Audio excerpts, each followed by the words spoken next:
magazine Ebony, paru en 1965, il dit « Aux yeux de beaucoup, j'ai différents visages.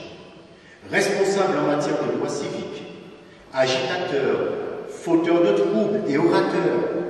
Mais en mon fort intérieur, je vis fondamentalement un homme d'église, un prédicateur baptiste.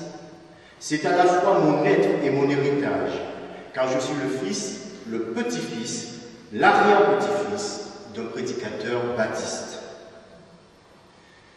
Cette citation de Martin Luther King explicite bien la compréhension que King avait de lui-même et de son action.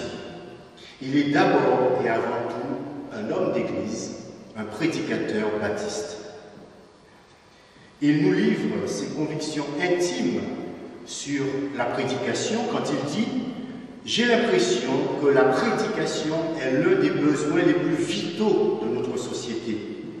Si on l'utilise correctement, il y a un grand paradoxe dans la prédication.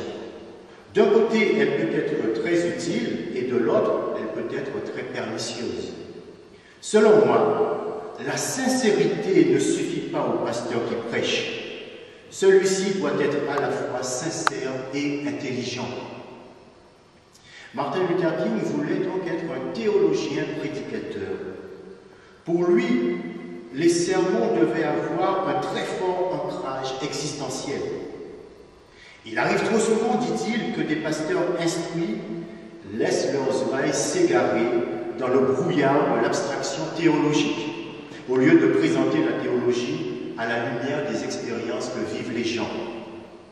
Ma conviction est que le pasteur doit en quelque sorte adopter des positions théologiques et philosophiques profondes, mais les exposer dans un cadre concret. Mon rôle devra toujours être de rendre simple ce qui est complexe. Bref, King a toujours rêvé de cette communauté bien-aimée, une communauté qui serait une véritable communauté prophétique, une communauté engagée dans la suivance radicale de son maître.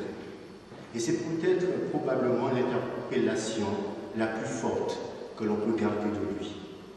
Je vous remercie.